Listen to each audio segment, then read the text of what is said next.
Put the kettle on, lace up your trainers, leash up the hounds, hand over the kids, get out the door. Barking in the background.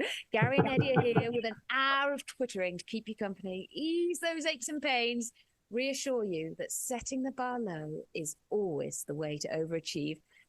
Play, bring a little bit of sparkle and laughter to these cold winter days. Rex wants to be part of it. He really wants to be part of it. When you said an hour, I'm thinking, wow, that's quite a high bar for our script. Set the bar high. We are going to Twitter for an hour. Here we go. Hi, Gary. Hi, Eddie. Wow. We don't know much about you. Tell me, who are you? Where are you? Where are you from? I'm an open book, Eddie. Gary's already said to me, I've got some things to overshare. Yeah, I've got a couple of anecdotes. We'll see if they make them into the show. I've got to be really careful how I say it because there's somebody else involved in one of those anecdotes, and I don't want to bring any attention to them or myself. You know, we're like a pair of broadcasting titans, and you never know who's watching. So I will keep the other party's name private. But yes, I am Gary from the podcast.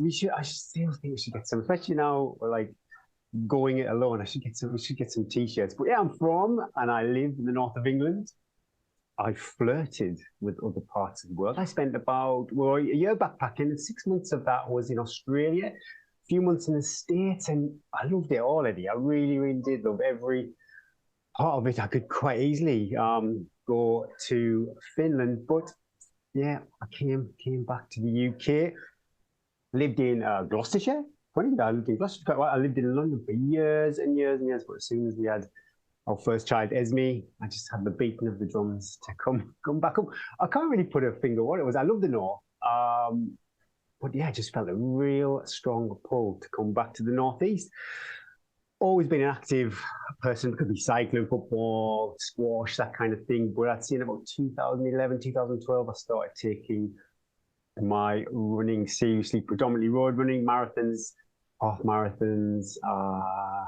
And then I think through fundraising, I was looking for other events, and then I stumbled across the Hardmoors range. And then it was like, wow, these people run marathons on the trails. That was it. I was just searching for marathons. I had some fundraising targets, so many marathons in 12 months.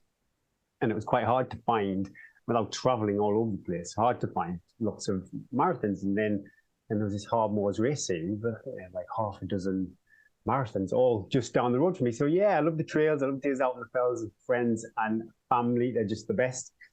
I love company, but I enjoy the silence too. So if I could have 5 hours on my own on the fells, that would be awesome. If Rex was better behaved, that would be even better if I could share those with Rex. Current plans, yeah, what have I got? Wow. It looks like 2023 is the year of the V50 for me. Neil and I, immediate goals are to do well. It's the first time we go into that combined 100-year-old athletes category. So we'd love to come away from the Old County Tops with a mug. This would be the third time of asking. How do you get the mug? Basically, if we win the age group category, which looking at previous years, we're way off. Didn't you get smashed this year at Old County Tops, though? No, I don't think we were faster than we were previously. But looking at the other athletes, we still a way to go to get any mugs. But what we could... Who's the weakest link in this partnership? Oh, it really could depend on the day. If you look at the link... So we can't just bin Neil and go, let's advertise for a new V50, you know. But yeah. Well, I reckon if the Lakeland 100 was the Lakeland 125, Neil would have kind of gone past me. That's the way the races were progressing. So who knows how that's going to go? But what could be come in our favour? Say if a V100 won something else, say they got a prize for coming second overall in the race or first overall in the race, then I don't think they go away with loads of cups. They filter the cups down. Is this a bit like how we look at podcast charts? If we heavily filter, you're in for a prize. Yeah. So I don't really care how we get it, as long as we come away from the lakes that weekend with a mug. Are there like spot prizes? Is there like fancy dress or anything you can also enter? Oh, wow, I don't know. I really don't know the ins and outs of it. But yeah, that'll be awesome. Yeah, spot prize, that'd be quite good if we come here with a mug. I've got an eye on a Lakeland 100 PB. What's your PB at the moment? 20. I don't know. I can't remember the minutes, but it's 25 hours. I think it's just over 25 hours. So yeah. So if I could do that, but it's just getting harder, you know. And also, I would love, and maybe too greedy, to win the V50 at the Lakeland 100. I've got no idea who else has entered this race. You know, I know who's entered it, but I don't know their ages or anything like that. So it could be way out there. Historically, when I've looked at the results, if the guy who won it this year isn't in the Lakeland 100, then there's a chance I could do quite well. But I don't know who's gonna rock up. So that'll be awesome. Filter. I wish I could find their ages. It's really driving me nuts. Also, I've entered the York Marathon, and hopefully York Marathon is the Masters age group a qualifying race. So I've got my eye on an England vest, trying to win an England vest at York Marathon. So a pretty full-on 2023, but my worry is... Episode 1, you've just come on the podcast and gone, I'm going to win this, I'm going to get a PB, I'm going to smash everybody, I'm going to get an England vest. I just said in the intro, let's set the bar low, and you've come out with all this. Shall we do an end-of-year summary? See how it's going. But I think, you know, all honesty, these are like wonderful things that to achieve. Reality, I just feel it. You know, I had a big couple of days in the lakes myself yesterday and the day before. My body's aching. So, as long as you enjoy the process, you set the goal there, you set the dream, you work towards it, but it's the working towards it and it's the dreaming of the dream, which is the bit that as runners we all love. And at the end of the day, it doesn't come off, but you've done what you can. There's almost just as much satisfaction in that, isn't there?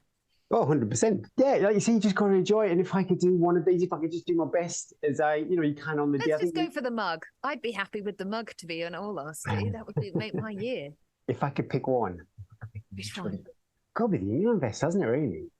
Although I'll put more into the Lakeland 100, but it's to look back on as an old man somewhere talking to my great-grandchildren. I could get the England vest out and bore everybody with those tales and running around York. I've got an England vest somewhere in the back of my cupboard. It's really scratchy. It's tight. Yeah. I'm never going to wear it again. I prefer a mug. It's for the mug. I would love to get that handshake though from after Great Lakeland 100. I'm just greedy. I want them all. But it's a mega, you know, Lakeland 100 end of July. York Marathon is early October. That's a super duper quick turnaround. I think if I targeted one of those, the individual ones, you know, Neil and I, that's a bit of different dynamics because you kind of rely on two people. But individually, yeah, I might be able to PB in the 100. I might be able to win the V50, and I might be able to get an England vest. I think I've got the ability to do all of those, but maybe not all three of those. So we will see how the body feels, at least after the Lakeland 100. You're pumped right now, though. You're totally pumped. Not even thinking about past January the 16th. Oh, wow. Yeah. But anecdotes, should I share a couple of anecdotes with you? Yeah, go on then. Tell us the one that you go, I can't tell the name. Is it going to be dull because you can't tell the name of the person in the anecdote? I'm totally going to guess, and you can't lie to me because... I'll tell you off air who the... Can't do that. Okay, tell us that anecdote, and I'm going to guess, and people, listeners, dear listeners... I will not reveal who it is. My goodness. I'll get it out of you. I will get it out of you. Go on, tell us the anecdote. Well, before I met the love of my life, she completes me. I'd be nothing without her, Lisa. I found myself on I'm not even too sure if it's still going. I was on a dating website, Dating Direct it was called. Didn't know what you were going to say, where that was going then. I had the time, honestly, Eddie, I had the time of my life. I don't want to know the deets. No. It was the wine years. Family podcast. I drank a lot of wine in those few months on there. But anyway, I met somebody on this Dating Direct who later, she wasn't when I met her on Dating Direct. For clarity, we went on they were called dates because we met up, but there was no romance. Was it just for sharing? We're in the friend zone. Went to the football, had a few meals, cinema. Okay. That was as far as it went. But yeah, later on, she became a legit celebrity. Which is quite funny because now when we see her on TV, the kids are like, "Oh, that's Dad's girlfriend." But she's How did she become a celebrity? Cracking. She did a reality TV show, and She didn't do I Love suppose Island, did she? was quite funny. That would be very weird because she'd then have been like a small child. Yeah, So no, it she's wasn't about. Love Island. I think she's about similar age, but yeah, she did a reality TV show and was very popular. And it was quite weird because when I was backpacking, the TV show she was on went to my old place of work. It was a real kind of funny story. And my friend emailed me, said, "You never guess who's just been into our place filming this TV show?" I'm like, "Oh, couldn't guess at all." Is but it a singing TV show? I'm not seeing any. Oh my God, it must be, because that's when they do like those montages to go back and see. Is she still famous now then? I would say yes. She's one of these celebrities. You'll see her in maybe the Sunday supplements. She's on the celebrity TV merry-go-round, so she'll always do like the reality blankety TV blank. That but, sort of thing. You know, BBC, the big channels, not unlike ITV10. Are you still in touch? Do you still me, reminisce? No. We don't speak. So, Oh. yeah, a little story. I haven't even told my wife I was going to tell that story. I'm in so much trouble. It's all right. We'll have a little journey until we find our forever friend. But yeah, it was awesome, didn't I? What a blast that was. My next little anecdote. Oh my God, there's two. Yeah. This is sporting related, actually. This is okay. to do with sport. So York Marathon, it might have even been the first one, 2011 or 2012, whenever I did that. I was trying to think of ways how to carry my running gels. I didn't want the old triathlon belt. I don't like that look where it's flapping around your waist. So what I did was stuff them down I had little compression, like hot pants, under my shorts. So I'd stuff them down my compression shorts and then fold them over so they'd stay there. But what happened was, as I started running, they all worked their way down into my groin of my compression shorts. But progressively, how can I put it? The little sharp bits of plastic on them. It was like death by 1,000 cuts in my. Did it you, or did it? It was. I'd say on a pain threshold, it got up to about an 8 out of 10. Stop it! You stop it. A small gel wrapper rubbing on your balls was paying 8 to 10. But eventually I started off with about 8 gel wrappers. That was my starting payload, and I was like, when I got to the end, when I got to finish, I was in so much agony, but I went to the toilet just to say what the hell is going on down there. And it was a bloody sticky mess. Carnage. The death by 1,000 cuts on the little sharp bits on the... I know what you mean. They are sharp, but you've never had a baby. And so I would say... No. really, on the pain scale, it's probably about 1 to 2. It was a bit... I originally started running and going, fun idea, Gary. Let's talk about me. Had way too much about you. I'm Eddie. Hi, everybody. I'm Eddie. I live in France, which I'll drop in about 400 times into the podcast. I live in France and in the Alps with my family, 3 children, husband, and 2 very mad feral dogs. I juggle life as a running coach, a runner, and on this podcast, I like to keep stuff real. I love oversharing most details of my life. In fact, people love those bits. The overshare is the bit that people love. How I juggle training, kids, work, or how I don't, and how it all goes to pot on many occasions. I actually started life as I was a hockey player and an athlete. I actually went to Durham University. They gave me an unconditional place to go if I played sport for them. Which I took, obviously. And then I discovered beer and boys. I must have been a bit of a disappointment to university who took this young, fresh, fit 18-year-old who slowly drank us, gained 400 pounds. And I had a great time. But I played sport all the way through uni, but it took a slight backseat to also my social life, which I'm pleased now because I feel if I'd actually done really elite level sport at uni, I'd have burnt out and not been still jumping at the bit now as I'm into my 43rd year As from the weekend. Well, after I'd had my first kid, I decided I'd done 7 years of triathlon, lots of Ironman triathlons. I had images of going back to it, but I soon learned that 6-hour bike rides were not conducive to having a small baby. And so I just turned that into 6-hour runs instead. So I sold my bike and moved to ultra running. My biggest love, just like Gary, is just being outside. I don't really care what I'm doing outside, as long as I'm outside, friends, family. I like silence too, but actually I do love sharing adventures. There's something in sharing suffering, sharing, scary stuff, climbing up stuff, running down hills, and then coming home for a bucket load of tea, cake, fire, reminiscing, making your run, ski adventure sound a lot more exciting than actually it really was.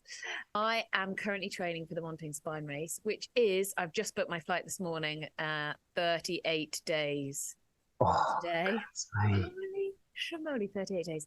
It's a 268-mile foot race along the Pennine Way, non-stop. There are sort of five. There are quite a few smaller checkpoints, but there are also checkpoints where you can sleep if you want, and you can get food.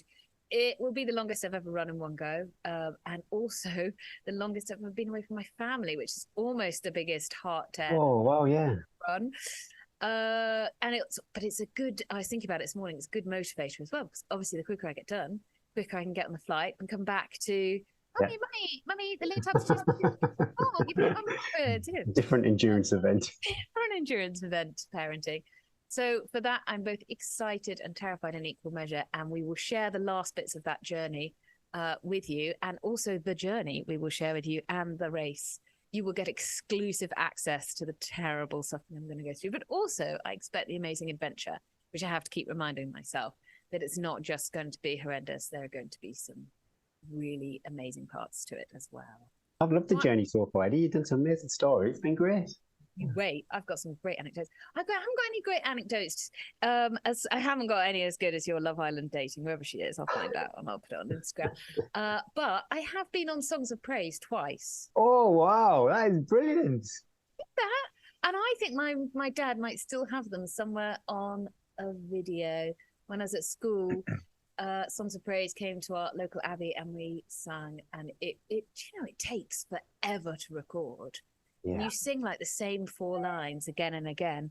Anyway, and then one of them I wasn't even seen at this, and then they realised that I was zoomed in on the. I didn't realise that. So when you obviously what we see on Songs of Praise or any TV programme, it looks seamless, but the reality is far from it. We should ask your former girlfriend that. She'd be able to really give you the intel into. My former girlfriend. Don't seamless, but you literally like sing a few lines, then they're like cut, and then they move the cameras. It was freezing. I think I must have been about 14. It was really quite dull, actually.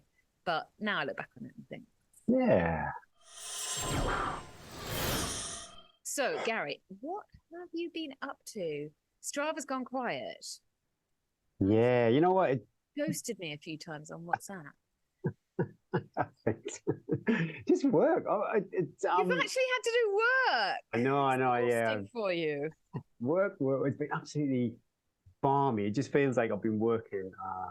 Goodness me, it could be 15, 16-hour days, which hasn't been good. So, years ago, and I must admit, I'm not really coping with it that well. Well, no, that's a lie. I'm coping with it better than I thought. Where initially the transition between making a mindful decision to go, something's got to give, and running could give. I have to be a present dad, even though I did bugger off for 2 days in the lakes. I have to do the bare minimum at least as a parent, and I have to do work to pay the bills and keep my customers happy. And the only thing that could give is running. Really, that's it's just a reality, and it's something I've never. Maybe you're similar to myself. I've been quite lucky and quite selfish for maybe a decade, and running has been pretty much front and center of what I've just done exactly what I want with little compromise. But yeah, the work escalated to such an extent that it had to take a backseat, and I did become a bit of a Strava stalker, looking at what other people were doing, not in a negative way, really just because my mileage went down to somewhere. It was still 50 miles a week. It wasn't like I'd fallen off the planet. I was doing a lot of running. So I was looking at other people's Strava and going, oh, well, they've done 40 miles a week. They've done 60 miles a week. And it just kind of made me feel like, okay, I'm okay. And I was still, 2 big days out at the lakes. I've still managed a long run. Luckily, thank goodness me for cross country, because even though during Monday to Friday, I didn't feel like I had the bandwidth to go out for a hard session, showed up for the team for cross country. I've got cross country again this Saturday. So they have kept me really honest and on it. And I use that cross country race as my threshold run. So it hasn't all been. Have you felt a bit fresher in those cross country runs because you haven't been doing?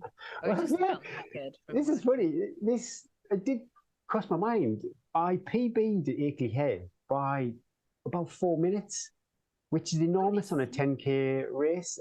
Well, that's on Strava, but I'm not, again, it married it up because Strava tells you your times over these courses. You have this kind of history log, and I can't really see that much detail because I'm not a paid member. But it knows I've done that route, but I'm not too sure if it's so sensitive. So maybe Akeley Head is a slightly modified course this year, so it's say maybe 10, 20 seconds a lap quicker or something like that. I'm not too sure. But yeah, times-wise, this is the fastest time I've ever ran at Akeley Head. So maybe there's something in it. And yeah, 2 days on the fells. I didn't feel. I've normally been quite depressed. That I've always been like, say, I felt like I'm hanging off the back or struggling. I'm wondering why I'm so tired. It's because I've done probably double the mileage of half the people in the group. So yeah, I think maybe I did feel a bit fresher at the weekend, but there's no significant evidence to say either wise, apart from that 4-minute PB. We'll see again. We've got, oh my goodness me, the cross country on Saturday. So I'll look again, see what my times are historically over the years. I just put the same amount of effort in. I always do that, like about 160 beats a minute. And then I'll be able to compare my times. Wales, went to the lakes, 2 to the lakes, and my goodness me, Skiddaw and Blencathra were absolutely Baltic. I've never. Whatever. How cold? Like, how cold? Are we talking?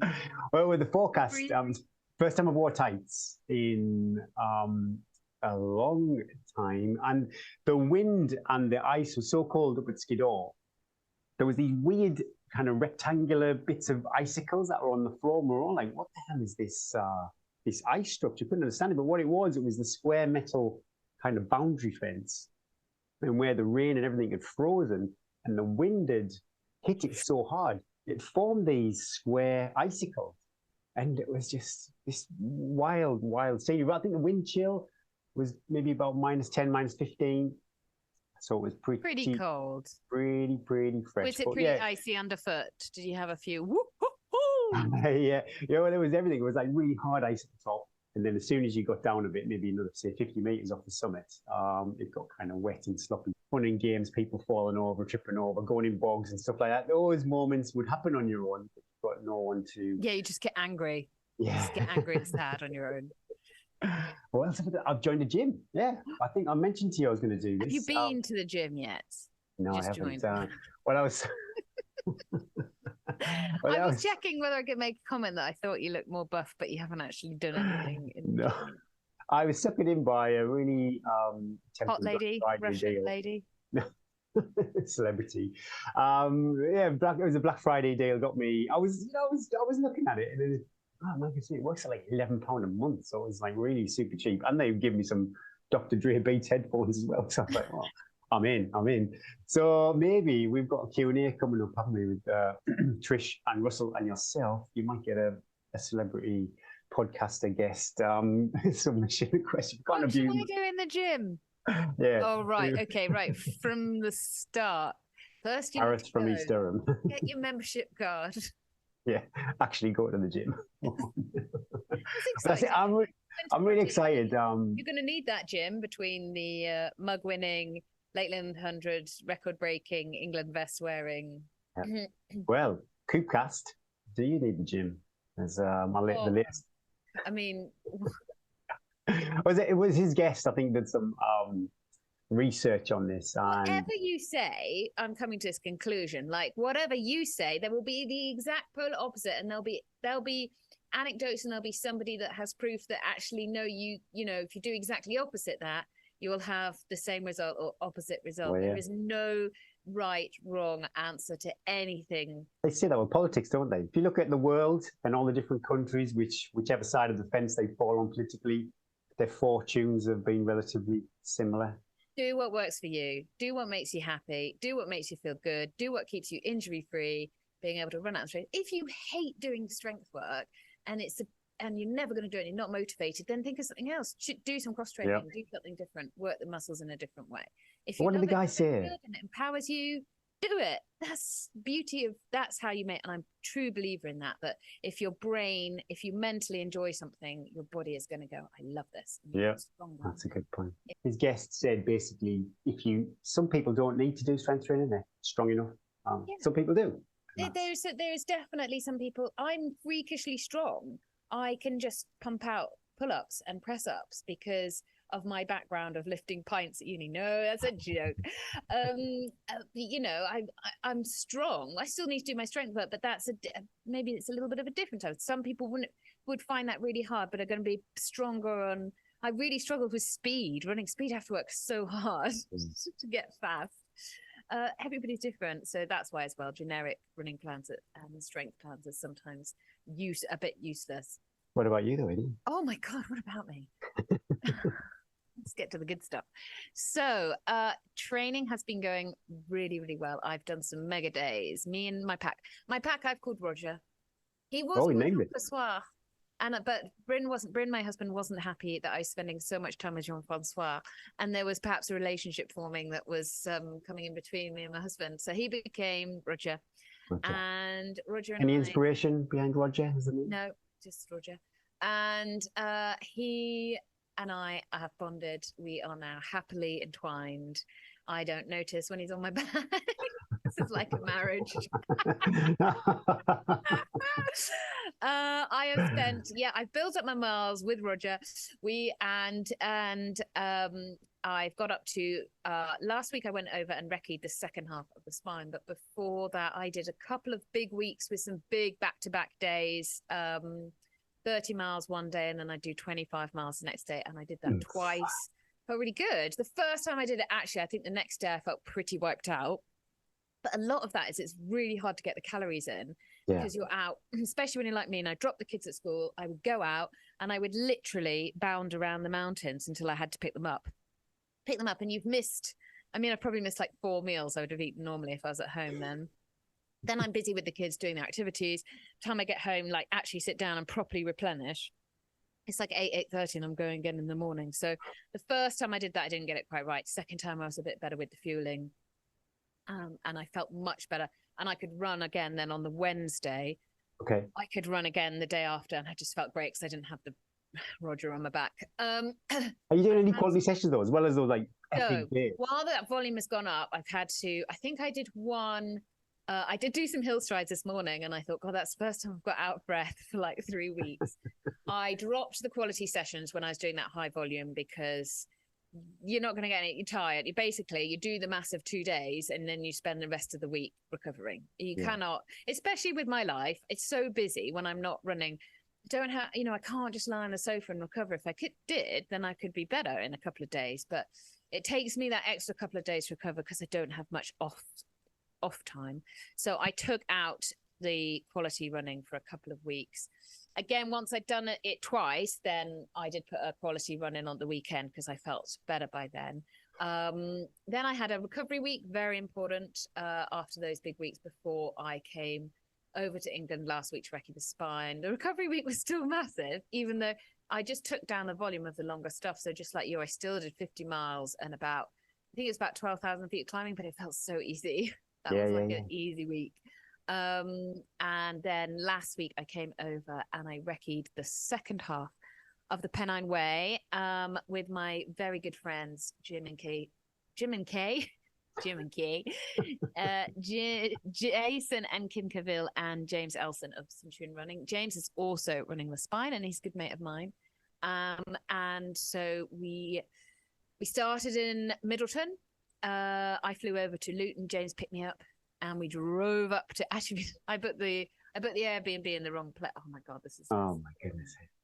Anyway, it was about 20 minutes from Middleton, and so when James That's and I stayed in Kathy's cottage, and then we met Jason and Kim on the Tuesday morning. We started, and we'd sort of planned out.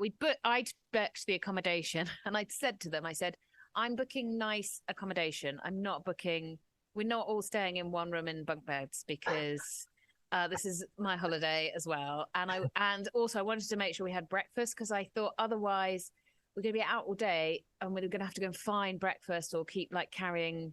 You end up spending more money because you have to like buy milk and stuff. Yep. So I booked the accommodation and made sure that we had nice breakfasts every day. And after the Kathy's cottage incident, when we were 20 minutes from where we had to be, the rest of the accommodation was fine. So we started in Middleton. We were blessed. Now, no comments, please, because this drives me mad. Everybody commenting when I do runs in good weather. Oh, it won't be like that on the spine. Oh, that's nothing like what you're going to. I know. It might be. You might be super lucky. It might be. I bring the sunshine, Gary, wherever I go. And I could bring the best weather that England has ever seen that week. Highly unlikely, but we can pray. Anyway, we did Middleton and until Garrigill. So we did Cauldron Snout, which I've heard brilliant. Great stories about, which was fine. It was icy on the slabs, but apart from that, it was fine. Though I did think, God, lifting my legs up with these high steps might be a bit emosh after 100+ miles. Make sure I have a gel before that. Might need a quick call to mum, tell her I love her. But it was a beautiful day, even though it was icy. We did Cauldron Snout, and then we ran around to Hike Up Nick. Again, beautiful. Best views in the country. James did a photo shoot there for La Sportiva because he's a La Sportiva sponsored athlete. And I just got grumpy because I was like, why does this guy not want me in the shoot? I just stood and watched.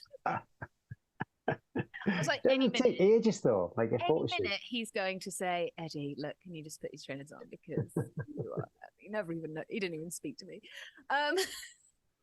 They were just messing around, and I just got in a bit of a mardy pants. I was like, well, I'm going to run on down because I'm getting cold now. And then we ran down to Dufton, a little time in the loos at Dufton. If you know, you know.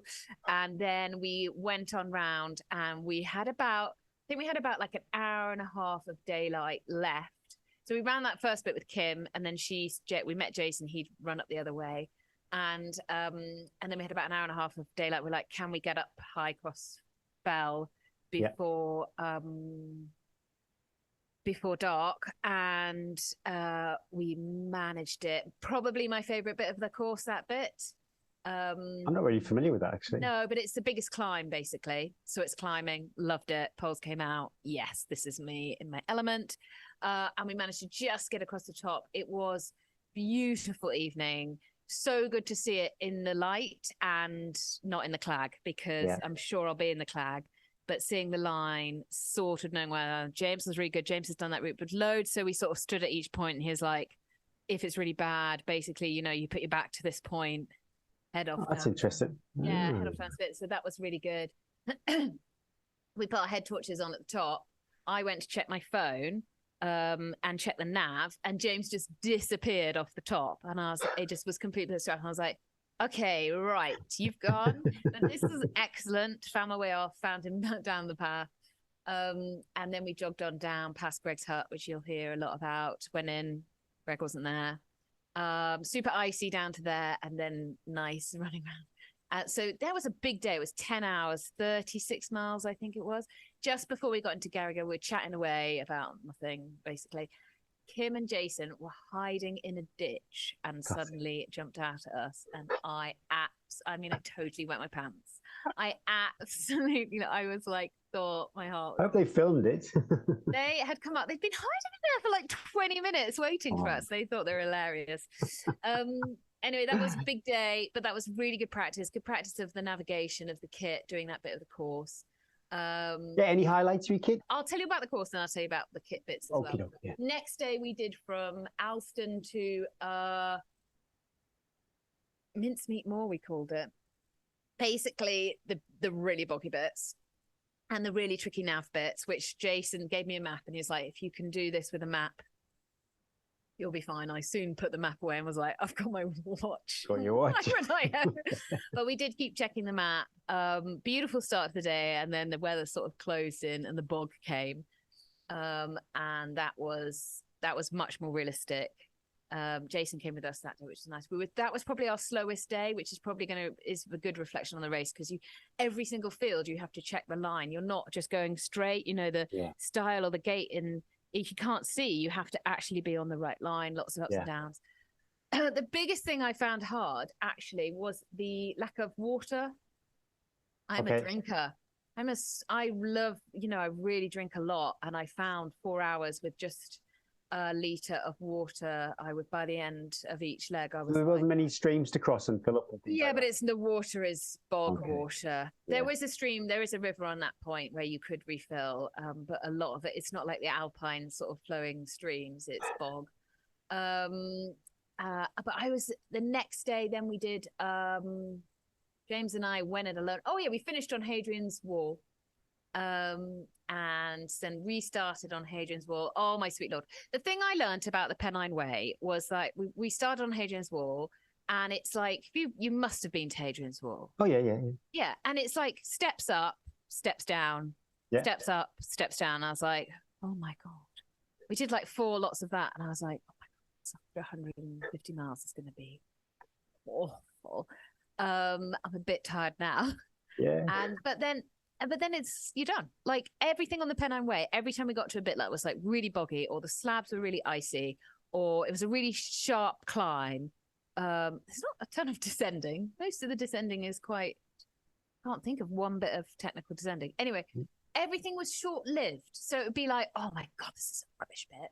But then you'd be on it and you'd be done. It wasn't like a 2,000-meter climb that you get in the Alps when you're like, oh my God, this is going on for hours. And then it would change. And then suddenly you'd find yourself on a lovely spongy field, and off you go, or in some random chicken farm or anything. I wonder on the day if that's how you feel on the day. Well, Jason said, I don't even remember being on Hadrian's Wall. He's like, I don't remember this at all. So I'm going to try not to blow each bit out of proportion in my head to be like, oh my God, that's going to be horrendous.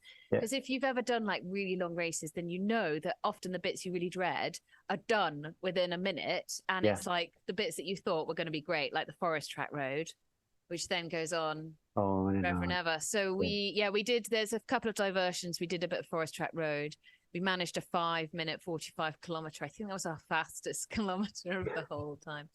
The last day we did the Thwaites, so we started at Burness, which is the last sort of major checkpoint, and then you basically go 25 miles up to the Thwaites, along until you take the sign down to 4 miles downhill. A really great section to do if you're spine wrecking and you've got one more spine recce maybe in you to know what's coming. Do you physically do Thwaites? Do you summit Thwaites? So no, you see, we couldn't see because we were in the fog.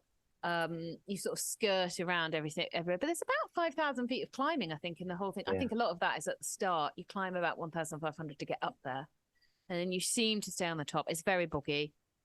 But it's easy now if you basically just keep on line this next to the fence for miles and miles and miles. But it went quite quickly. And then it's actually a lovely descent down to the finish. It's like smooth, like South Downs Way, smooth, grassy track, 2-mile road jogging to the finish. So I've seen 107 miles of the Pennine Way. The rest will have to wait. Big learnings I took from that. I can eat a lot of food. That was one point. You've got to eat a lot of food. You've got to keep eating. I said to James, I think on the first day, kind of had enough now. And he's like, you just got to eat. The minute you get that thought, just eat and it perk you up. He never stops eating. It's disgusting. We'd get back to our accommodation and he'd just like have a chaser of a packet of hobnobs before we went down to dinner. He was an inspiration. My kit all worked really well. I didn't have any chaffing. We didn't sweat because we weren't moving fast, even though we were moving faster than record spine pace. Yeah.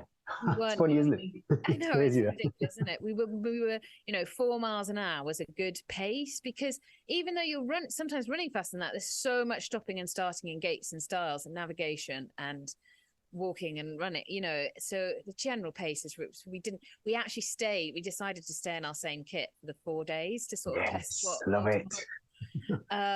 It was definitely walking out of the room by itself at the end, and on the plane on the way home. I did change out my running stuff, but I knew it was in my bag, and I was like, can you imagine if they get me to open my bag? Oh my Was it God. hand luggage? No, I had to check in a bag because I had poles. So I'd done speedy boarding, and then so that you can take 2 bags. And then the day before, I thought, because my poles have got like this lethal weapon bit. And then I saw, you can't do that. Anyway, I ended up taking a load of stuff. Anyway, kit was all great. I'd bought these trainers with a gaiter attached to it. So I saw the pictures, knee-length deck shell socks, thermal leggings, 3 layers, and a waterproof, something on my head, gloves, 2 pairs of gloves.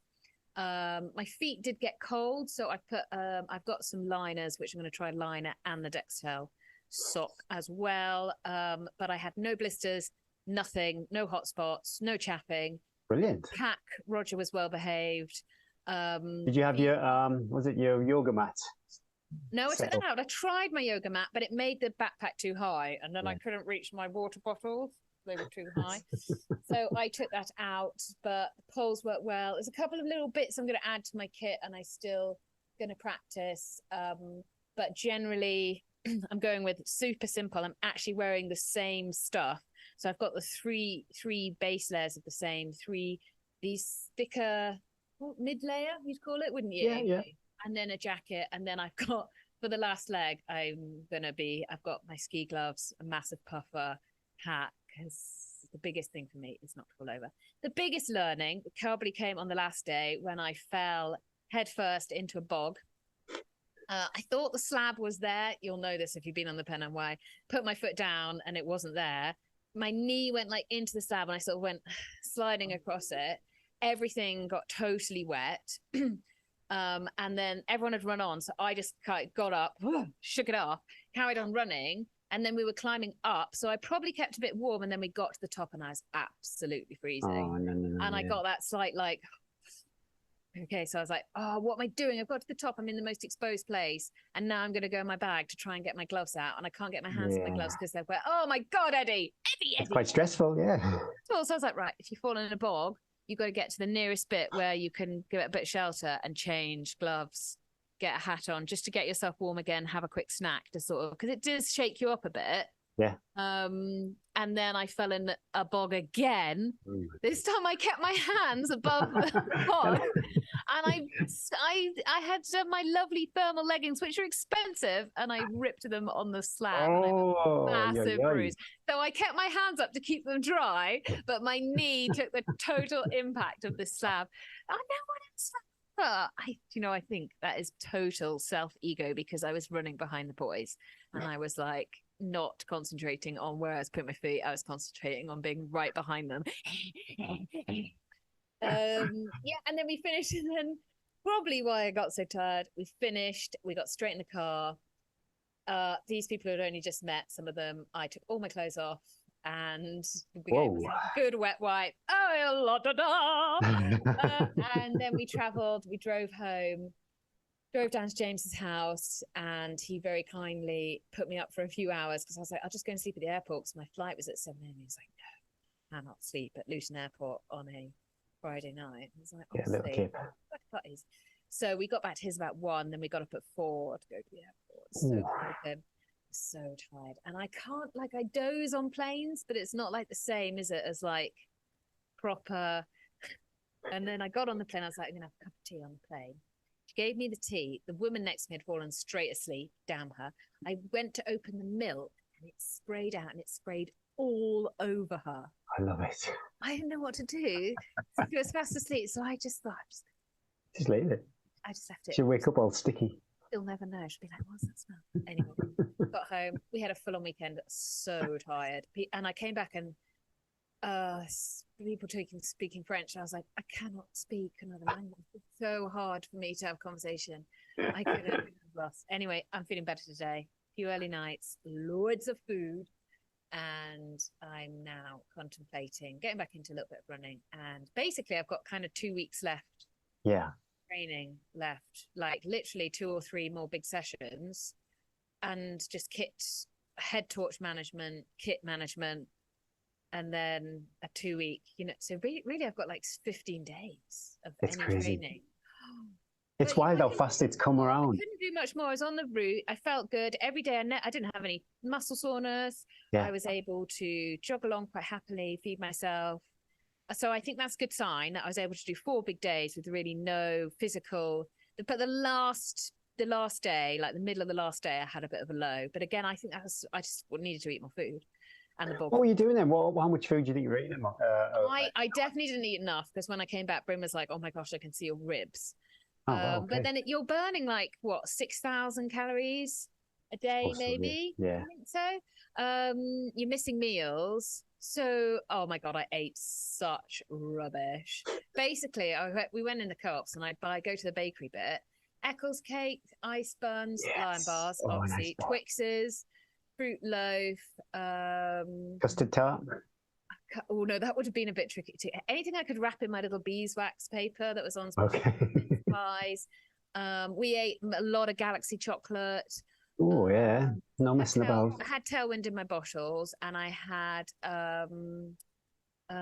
some flapjacks. I had a couple of gels, but because you're not moving fast, you don't really feel like a gel. Yeah. I had a couple of gels when I was like, okay, I just need instant energy now. But really, I was pretty happy with my baked goods.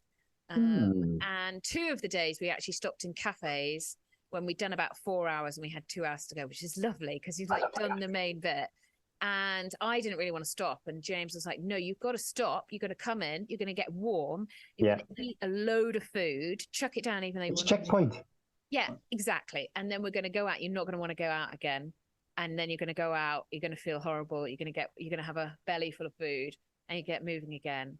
And so I wouldn't have done that by myself. I'd have been like, no, so that was really good. And that moment in the cafe when we were like getting our stuff together and I was going, oh, no, it's getting dark. We've still got 10 miles to do across more bogland of death. But then as soon as you're out in it, within 10 minutes, you're sort of warmed up and you're getting going. One of my biggest fears, I think, coming away from it was this slight nervousness of being I don't mind being on my own. It doesn't frighten me being out in the dark on my own, but maybe more that I have a tracker on me and people know where I am. Okay. You know what? As a woman, you're like, because Jason kept saying, so-and-so would come out and say, I've been tracking you. And I was like, oh my God, that's actually quite scary to think. Pretty wild, isn't it? Yeah. Yeah, it's really wild. And people are going to know exactly where I am.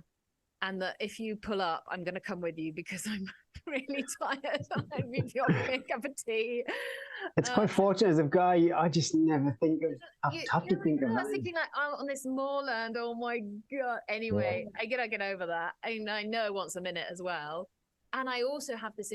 I do know that I get like when I get my laser focus on, I'll be like, I couldn't, I'll be. Yeah, you probably won't even think about it. I don't think I will. I don't think I will. I don't think I need to stress about it. Anyway, that's where I am. Great, Recce. Thank you so much to Jason and Kim and James for such a fun week.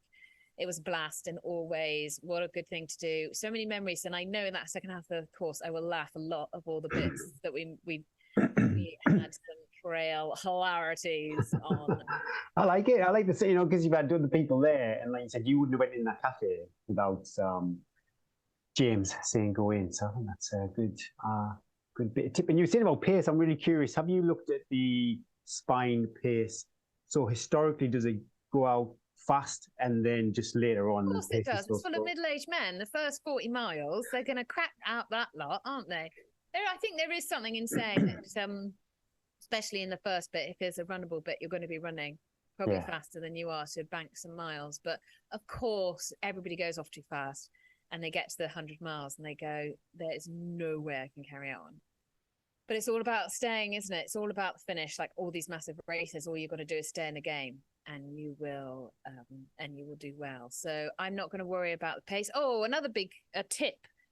I had the navigation on my watch, which I'll use. I will have my handheld, but it's just so much easier to sit around the watch. But then, of course, you can't see pace, you can't see duration, you can't see anything like that. So I'm going to have another watch with that all on another. Yeah, I love it. Yeah. I don't have to go from one to the other. Hadn't thought of that. That's what James was doing. Dead jealous of that. We need a watch sponsor, Eddie.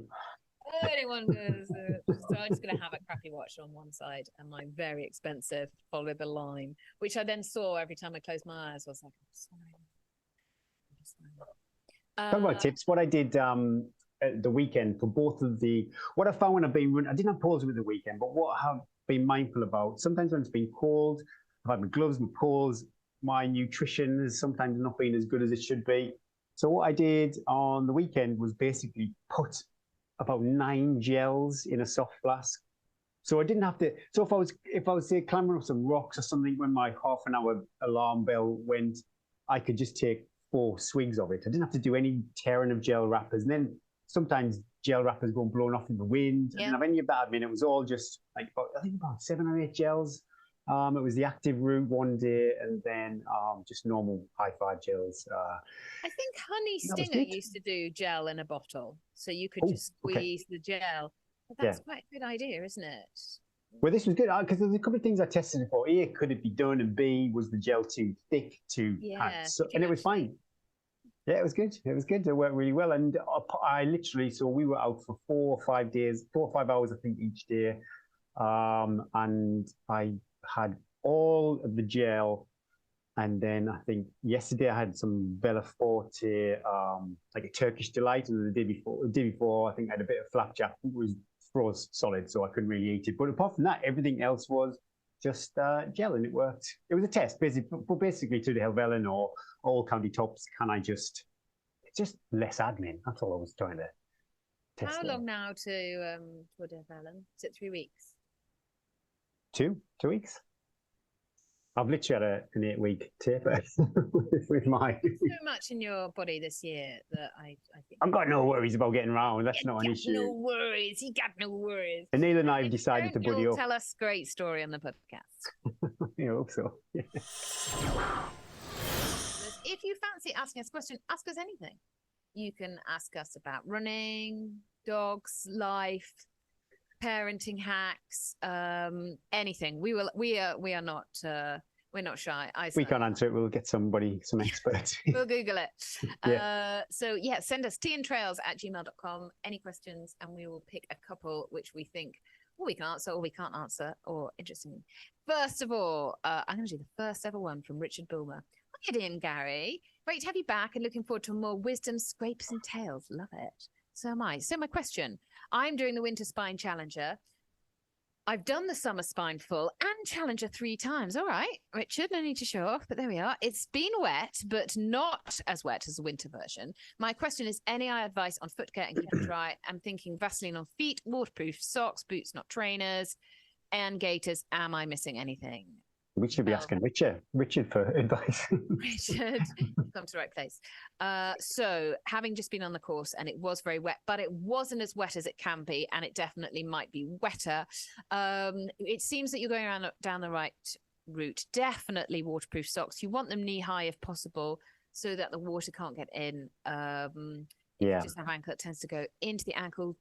Boots, not trainers. Now that depends on what you're if you're looking to race or to complete. Now on the market are quite a few companies are doing these trainer gaiter combination. I know La Sportiva are just about to bring out a new one, which is Gore-Tex trainer with a gaiter attached to it. That is gold dust if you can find a trainer with that you like. That's what I'm wearing. I'm wearing the North Face version, and I love. I would suggest a liner as well as a waterproof sock. So you want your shoes slightly bigger if that's the case, to really keep your foot both dry and warm. Basically, you want to keep your feet as dry as possible for as long as possible. What about talcum powder? Is that something you ever do? Anything you add to your skin. I know people say, Vaseline, there's Sudocrem, there's talcum powder. That's very personal preference. Personally, I'm not going to put anything, no barrier cream on my feet. I don't normally. I don't like the feel of it. I think it makes my feet feel slippy inside the sock, and then it goes onto the sock. I might eat my words. I definitely think you need to do what works for you as well and try out. Vaseline and Sudocrem are the 2 biggest creams, but they're both very different types of cream as well. So again, if you have a try out, think of what you're using them for. You might just get away with a bit of, if you've just got some hot spots, just lubing a bit on your feet as well, like in between your toes and the ball of your feet as well. But I would prefer to wear a liner and a waterproof sock than put any creams on my feet at all. But as you said, don't be missing anything. Then I would take spare dry socks, and at every available opportunity, every checkpoint, even the like halfway checkpoints, basically whenever you can sit down and be slightly warm, I will be putting on dry socks and airing my feet for a little while. That's what I do. And don't, just like food, just don't think you can give that feed a miss. Just do it. If if you're chasing cut-offs, maybe you've got a different kind of mindset. But if you've got time is a luxury, I would just do it whether you think you need to or not. Just do it. Yeah, change your socks. So I hope that's helped, Richard, and see you in January. We've got another one from Neil Cornelius. Glad to see the phoenix rises from the ashes. Wow, what has been the best and worst drink you have had during a race? I found this quite tough, and I expanded the question. I just added to it myself. I put food there too, because I couldn't really think of bad drinks. But I remember Howth Hobble, I didn't have any because the thought of it was like, no way whatsoever. But they were offering whiskey during the race at one of the checkpoints. Oh, whiskey. I mean, not even like a little shot of Van Show, like actual tequila. Well, I don't actually know what it was, what type it was, but I'm pretty sure it was whiskey. And that was just felt, no. At the start of the race, you have all these, I remember they were saying there were donuts, there were hot dogs, and I was thinking, oh yeah, it's great. I'm going to eat my way around this course. But then, not that I was particularly racing it, but in the thick of the event, I was like, no, nothing. But my favorite drink, all-time favorite drink, is dandelion and burdock. And for our international listeners, that's root beer, sarsaparilla, Dr. Pepper. But yeah, anything like that, that's dandelion and burdock style drink is that's awesome. And again, sometimes I think it's not necessarily the food, it's the timing of the food. Going back to say Bob Graham round, I love Mars bars, Snickers, and I remember a friend of mine trying to force a Mars bar on me just to get me to eat something, and I just couldn't eat this Mars bar. I remember just scraping like a millimeter of chocolate. Oh, it's awful, isn't it? I can't eat that. And then also, which I did eat, and that still makes me gag when I think about it, the cheesy flapjacks. It's the Braithwaite, the Lake London. That was absolutely terrible.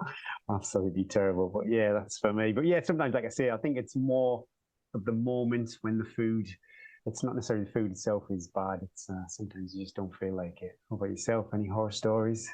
I remember when I was doing an Ironman, I can't remember which Ironman it was, super hot. And I so you go through these checkpoints, just loads and loads of cups, and some is water, some is Coke, some is, back in the day it was Gatorade, and I thought it was water, so I threw it into my face. Classic. And it was Gatorade, and it went all into my eyes, like all over my face, down my face. The stickiness was disgusting. I don't even like Gatorade.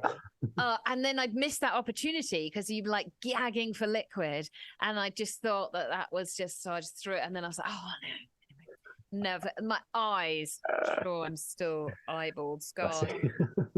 Best drink. I'm trying to think. I think all I can think of is when we did our tour of UTMB and the epic dehydration we had because it was really hot and there weren't many streams.